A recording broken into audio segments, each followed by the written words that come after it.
যেমন আমরা এখানে আসছি, আমাদের যিনি আমাদের সাথে একটা মনোমালিন্য হয়েছে, জনাব রুমিন ফারহানা, উনি অনেক দিন ধরে রাজনীতি করছেন।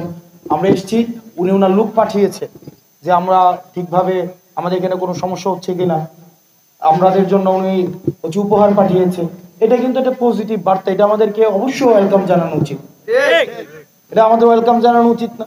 কেউ যদি আমাদেরকে ইতিবাচক কোনো ধরনের বার্তা দেয়, এটাকে অবশ্যই আমরা সাদরে এটাকে আমরা গ্রহণ করব। এটা গ্রহণ করা উচিত কিনা? এটা গ্রহণ করা উচিত কিনা?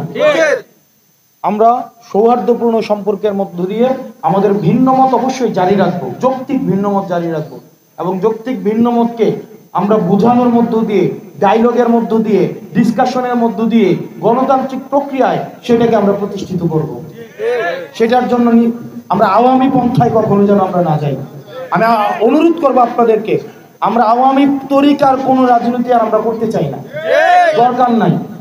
আপনি অনেকেই আছে তার ছেলেকে রাজনীতি করতে দিতে চায় না, হয়তো নিজে চেয়ারম্যান অথবা নিজে এমপি, কিন্তু সে তার ছেলেকে রাজনীতি দিতে চায় না। ভালো যদি হইতো তাহলে অবশ্যই দিত। সে রাজনীতি করে বুঝছে এটা ভালো না, এই কারণে দেয় না।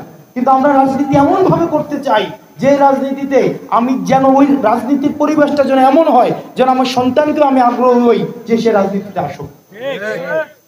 এটা দায়িত্বটা তো আমাদেরই নাকি? এটা দায়িত্ব হচ্ছে তরুণ প্রজন্ম যারা আছেন আপনাদের। আমরা এই ধরনের একটা পরিবেশ আমরা গড়ে তুলবো। আমরা নতুন যে রাজনৈতিক দলটা করলাম, এই তরুণরা মিলে আমাদের সাথে অনেক প্রবীণ মানুষরাও আছেন যারা আমাদের পাশে থাকছেন, এবং আমরা একসাথে মিলেই একটি নতুন রাজনৈতিক দল গঠন করেছি। এবং আমরা চাই যে প্রত্যেকটা মানুষের কাছে এসে দুয়ারে দুয়ারে গিয়ে আপনাদের সুখ দুঃখের কথা, আপনাদের ভালো লাগার কথা, কষ্টের কথা আমরা যেন শুনতে পাই, এবং সেই আলোকে যেন আমরা আমাদের রাজনীতিটা করতে পারি। আমরা আমাদের ব্যক্তি স্বার্থের রাজনীতি করতে এখানে আসিনি। আমরা যারা এসেছি তারা আসলে আপনাদের জন্য কাজ করতে চাই। আপনারা জানেন যে নির্বাচন কমিশনের একটি নির্বাচনের রোড ম্যাপ দিয়েছে।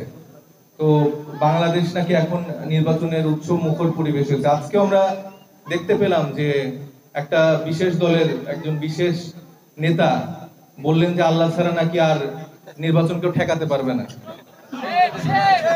তো ওনার মুখে যদি আমি এটাও শুনতাম যে আমাদের যেই কি বলে মৌলিক সংস্কারের জায়গা, আমাদের যে শহীদের বিচারের জায়গা, এই সংস্কার, এই রোডম্যাপ, বিচারের রোডম্যাপ আল্লাহ ছাড়া কেউ থামাতে পারবে না, এরকম কথা যদি তাদের মুখ থেকে শুনতে পারতাম আমরা, আমাদের ভালো লাগতো। যে আসলে বাংলাদেশের শুরু এবং এখন বাংলাদেশ কোথায় আছে, 47, 69, 71, 90, 24, অনেকগুলো স্টেপ পার হয়ে গেছে, অনেকগুলো ধাপ পার হয়েছে। কিন্তু আমরা কি আসলে সেই কাঙ্ক্ষিত বাংলাদেশ পেয়েছি কিনা? আমরা কিন্তু সেই কাঙ্ক্ষিত বাংলাদেশ পাইনি। কাছে টাকা দিচ্ছে।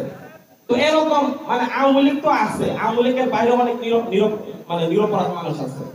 আমরা অবাক হয়ে যাই যে এই ধরনের মানুষকে তারা মামলার মধ্যে ঢুকাই দিচ্ছে। আমরা এটা নিয়ে লড়াই করতেছি। আমাদের সবচেয়ে বড় লড়াই সীমান্তবর্তী এলাকা হওয়াতে, যেহেতু আমাদের কলেজ নাই, আমাদের ছেলেদের হাতে তারা মাদক ধরাই দিচ্ছে, তারা বাংলাদেশের অন্যতম একটি উপজেলা যেখানে মাদক ব্যবসায়ী সবচেয়ে বেশি। আমি মনে করি আমাদের এগুলা নিয়ে আমাদের কথা বলতে হবে।